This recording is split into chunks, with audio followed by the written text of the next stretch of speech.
Dentro de instantes, você vai fazer uma viagem. Uma viagem ao mundo do conhecimento. Com o Professor Luigi. Olá, professor. Que bom, estamos aqui. Vamos falar um pouquinho sobre a parte de termoquímica. É muito fácil. É ganhar calor ou energia, é perder calor ou energia. Vamos lá. Vamos para o segundo slide, que eu garanto para você que vocês vão gostar. Vamos lá. Bom, a primeira coisa que a gente faz é o seguinte, é definir o que é a termoquímica. Na verdade, a termoquímica é aquela parte da química que estuda o ganho ou perda de energia nas reações químicas. Olha, esta energia, seja ela absorvida nas reações ou liberada, normalmente se manifesta na forma de calor, seja ele absorvido ou liberado. E este calor, entre aspas, ou melhor, energia, nós vamos a partir de agora dar o nome de entalpia, ok? Agora quero lembrar uma coisa para você. Lembrar que este calor, esta energia envolvida na reação, ele sempre será proporcional à quantidade de matéria envolvida numa reação. Claro, se você tem mais reagentes, mais energia envolvida. Menos reagentes, menos energia envolvida. Tudo bem? Vamos para o slide seguinte, então. Slide número 2, como se diz em Itália. Tá, vamos lá. Ecco, estamos no slide número 2. Nós temos dois tipos de reações. Aquelas reações que a gente chama de exotérmicas e aquelas reações que a gente chama de endotérmicas. Ou melhor, aquelas reações que vão liberar calor, ou melhor, energia, e aquelas reações que vão absorver calor ou energia. Agora, tem uma coisa interessante para a gente comentar aqui, que é o seguinte. Como a nossa sensação de frio ou quente é superficial, a superfície externa do frasco ela irá esquentar no caso de uma reação exotérmica, mas também ela vai resfriar no caso de uma reação endotérmica. É aquilo que eu fiz a comparação. Olha o ferro de passar roupa. Ele não está liberando energia? Está. Como é que fica a superfície aqui do ferro? Fica quente. Então, é um processo exotérmico. Não está envolvendo reação, mas é um processo exotérmico. Ok? Então, a superfície vai ficar o quê? Quente. Agora, e quando o sistema absorve energia? Bom, se ele está absorvendo energia, ele está absorvendo da parte da superfície. Portanto, esta superfície, ela vai ficar fria. É um exemplo que até caiu no vestibular isso daqui, eu me recordo bem, faz tempo que eu dou aula, hein? Me recordo, caiu em cima do filtro. Por que o filtro fica úmido e a água dentro sempre fica geladinha? Porque a água interna ela vai absorvendo o calor da superfície, a superfície vai ficando fria, a água vai ficando fria, não é? Então, é por isso. Facinho de tudo, né? Vamos para o outro slide agora, para o slide número 3. Vamos lá. Pronto, então aqui no slide número 3. Olha o que eu coloquei lá, escrevi bem aqui em cima. Nós não temos meios de conhecer exatamente a quantidade de energia que um sistema contém. Mas a gente pode calcular o quanto de energia ele liberta ou absorve do meio ambiente. Portanto, podemos apenas calcular a variação de energia, isto é, o que nós chamamos agora de ΔH. Lembrando, delta, variação, H, energia, ou melhor, que nós passamos a chamar o que de entalpia. Então, é sempre assim. Como é que eu calculo até o ΔH? ΔH sempre será final menos o inicial. Isto é, a energia, a entalpia dos produtos menos a entalpia ou energia dos reagentes. Ok? E eu quero lembrar aqui uma coisinha muito importante. Quando eu quebro uma ligação, para eu quebrar uma ligação, eu preciso de energia. Então, toda quebra de energia que vai ocorrer nos reagentes será um processo endotérmico. E a hora que eu formo a ligação, eu perco energia, portanto, será um processo exotérmico. Ok? Vamos para o slide número 4. Tudo bem? Então, vamos lá. Pronto, entrou o número 4, slide. Amigos, queridos alunos, o químico, ele gosta de colocar as coisas em gráfico. Por isso que a gente tem brigava, né? Química é pornográfico. A pergunta é, num gráfico, quem é quem?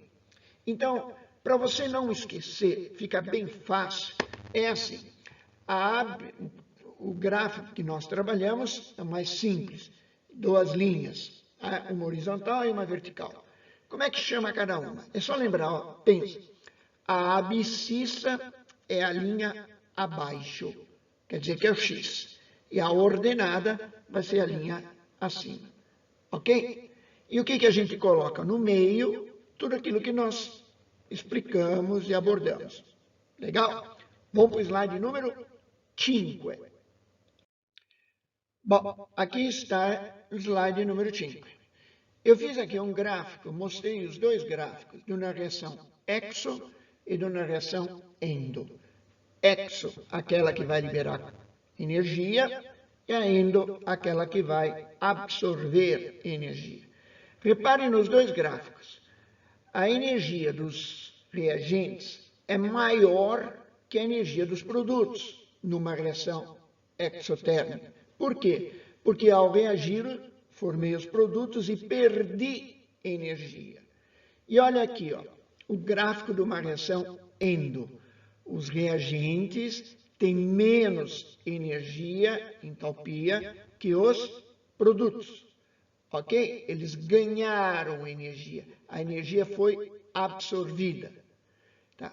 E aí vem uma dúvida que sempre vocês fazem essa pergunta. Luigi, oi, existe uma situação em que não há perda nem ganho de energia?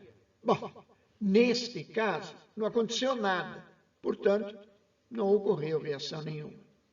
Ok? Muito bem.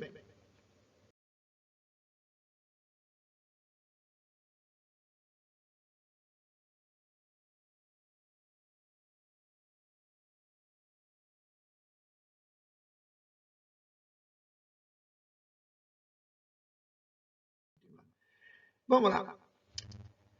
Aqui estamos no slide número 6. A variação da entalpia, energia absorvida ou liberada por um sistema, é claro que vai depender de alguns fatores, que são, primeiro, temperatura. Claro, eu fazer uma reação química a 0 graus, fazer uma reação química a 100 graus, eu vou ter uma variação aí que eu tenho que considerar. Sob pressão. Olha, imagina eu fazer uma reação a nível do mar e fazer uma reação lá no pico do Everest. Claro, eu vou ter uma pressão diferente. Também é um fator envolvido nessa variação de energia. E a quantidade de matéria envolvida. Claro, aqui ó, você faz uma bombinha com um pouquinho, buf, você faz uma grande quantidade de energia, de matéria, você vai fazer uma bomba violenta, concorda? Então, vamos para o slide número 7. E me lembra aquela musiquinha, né? 7, 7 são 14, como é 7 e 21. Bom, muito bem, aqui está. Quais são os estados físicos da substância? São 3, que a gente conhece, que a gente estuda. Tem mais, hein? Tem o 4º estado da matéria, mas tudo bem. Sólido, líquido e gasoso. Eu fazer uma reação química com todas as substâncias sólidas, eu vou ter um valor de energia diferente se for substâncias líquidas ou se forem substâncias gasosas. Ok? Deixa eu aproveitar e fazer uma pergunta. Qual é a única substância na natureza que se encontra nos 3 estados físicos, sólido, líquido e gasoso? Você sabe? É a água. Outro fator importante é a variedade alotrópica. Bom, na parte de química geral, o professor vai explicar. Mas, de toda forma, lembra, eu tenho duas formas de carbono. Eu tenho a forma grafite e tenho a forma diamante. A forma grafite tem menos energia do que a forma diamante. Portanto, fazer uma reação com o carbono grafite é uma coisa. E fazer uma reação com o carbono diamante é outra. Só se for louco, né, fazer uma reação com diamante. Mas há uma diferença de energia envolvida, ok? Vamos para o slide número 8, como se diz em Itália. Vamos lá. Bom, alguns cuidados e anotações importantes nas equações químicas, e faltou, não, tem acento, ligados à termoquímica. Primeiro, sempre informe a temperatura e a pressão na qual ocorre a reação química. Isso é importante. Segundo, informe o estado físico das substâncias participantes, isto é, dos reagentes e produtos. Indique a variedade alotrópica da substância, isto é, se existir, porque tem substância que não tem a variedade alotrópica. Quarto, não esqueça de acertar e escrever os coeficientes de uma equação química, isso é básico.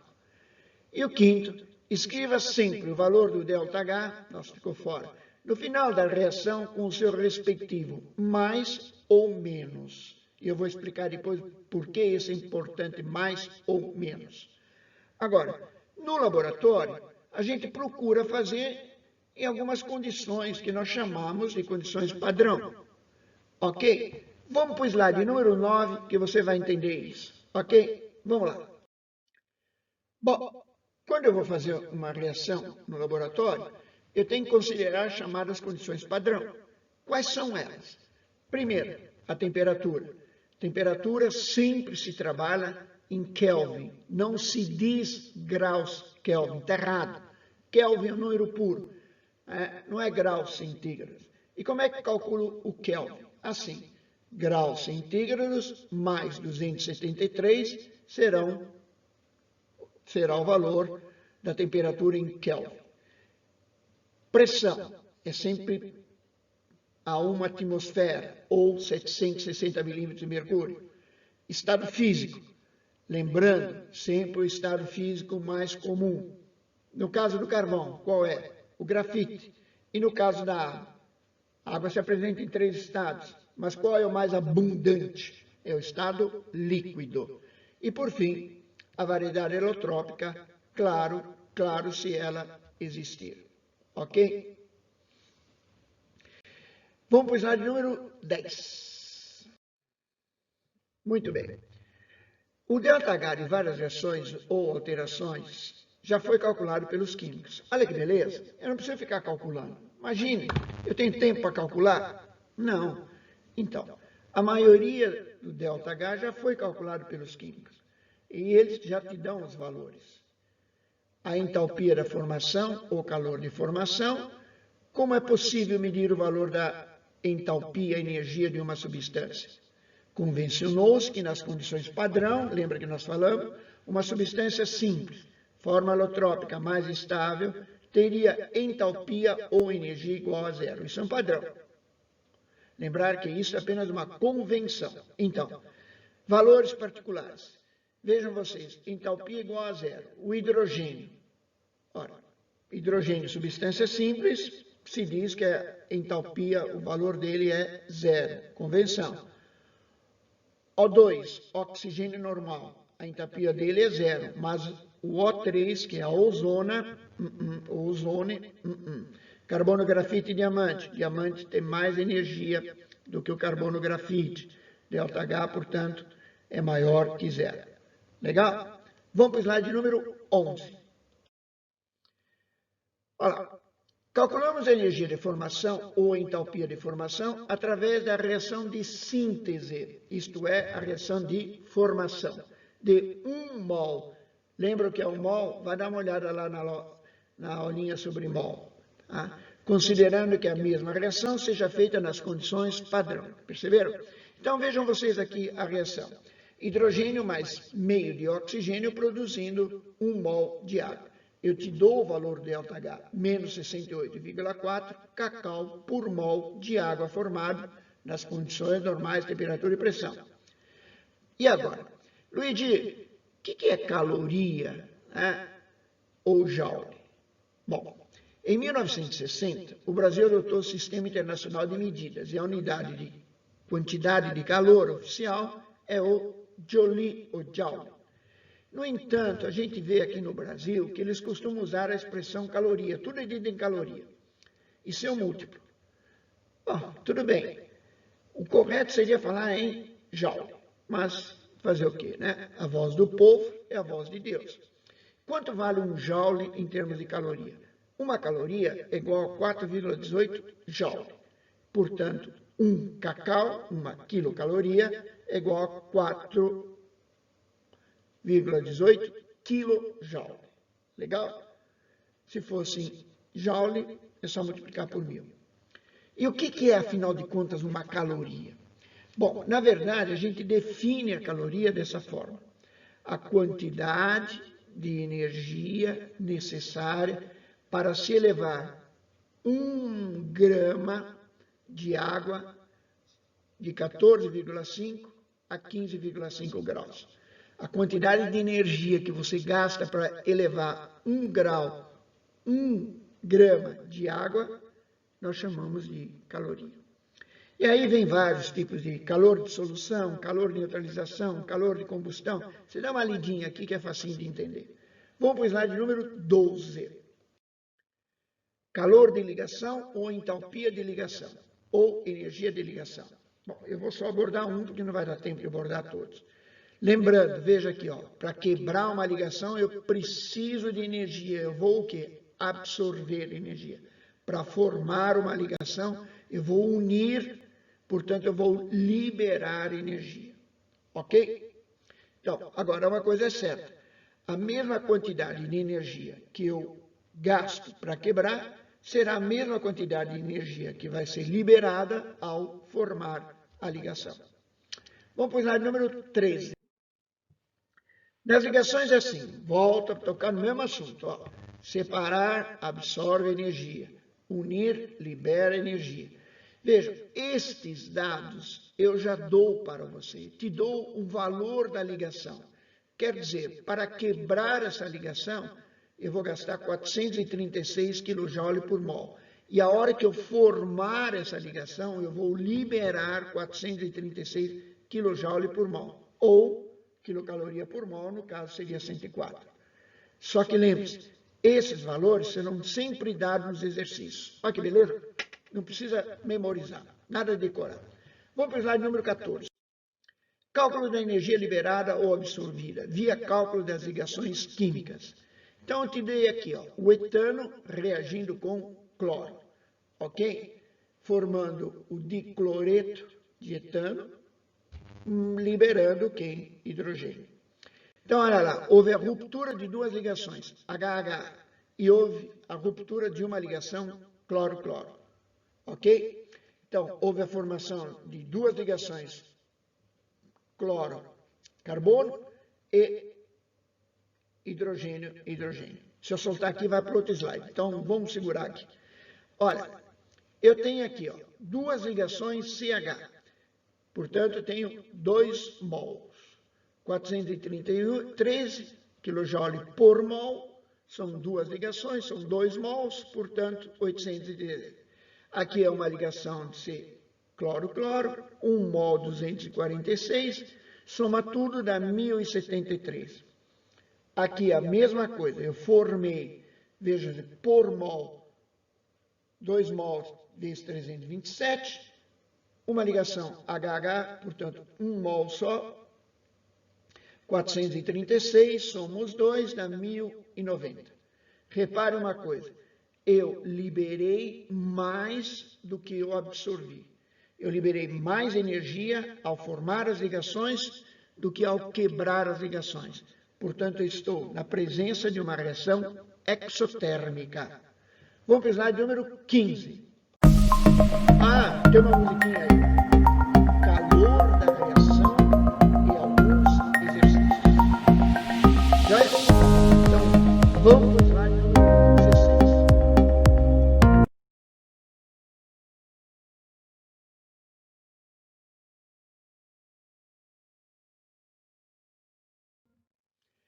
posso calcular a energia liberada ou absorvida, isto é, o ΔH de uma substância ou de uma reação, sem realizar a mesma? Posso. Claro, como a variação do ΔH é calculada pela diferença entre o que eu tenho e o que eu tinha, no caso da entalpia, isto é, da energia de uma reação ou transformação, basta observar o estado final e o estado inicial. O valor do ΔH de uma reação é diretamente proporcional à quantidade de matéria, isto é, quantidade de reagente e produto. E, por fim, percebemos que o valor do ΔH é sempre o mesmo numa reação direta ou inversa, apenas alterando o sinal, positivo ou negativo, lembra? Isto porque, se num sentido a reação é ex, no sentido contrário a reação é endo. Desculpe, já foi para outro slide. Aqui está um exemplo. Calcule, te dou uma reação, estado inicial, estado final. A reação do etino, lembra de química orgânica? Se transformando no anel benzeno, ok? Então está aqui, estes dados aqui são dados, você não precisa saber nenhum, mas você tem que saber raciocinar.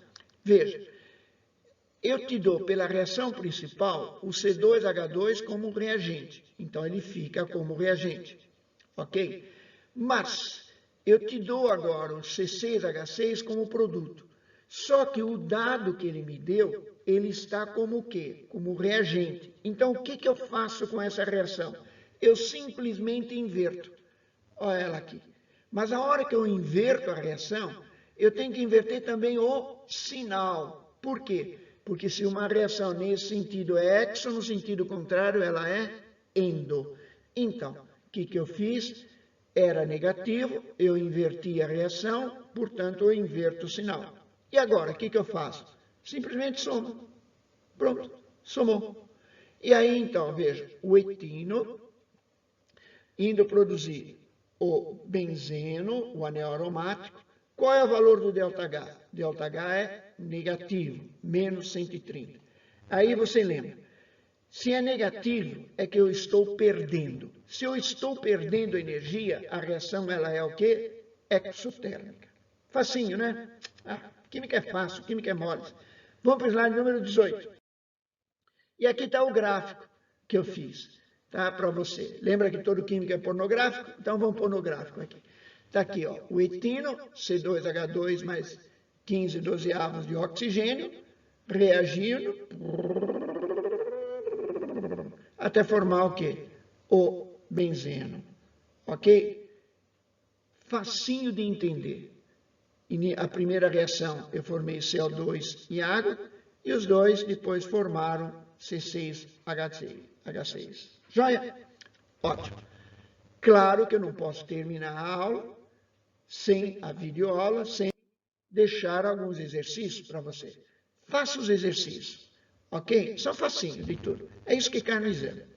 E por fim, vejam lá, deixo uma mensagem para você, explico por que eu estou fazendo isso, e garanto uma vaga na medicina, ou jornalismo, engenharia, onde você quiser, basta você fazer o quê? Um exercício. Claro, a mais que o outro. Tá? E se você quiser ganhar um trevinho de 4 folhas plastificado, todo mundo que ganhou, eu conheço, só está na universidade.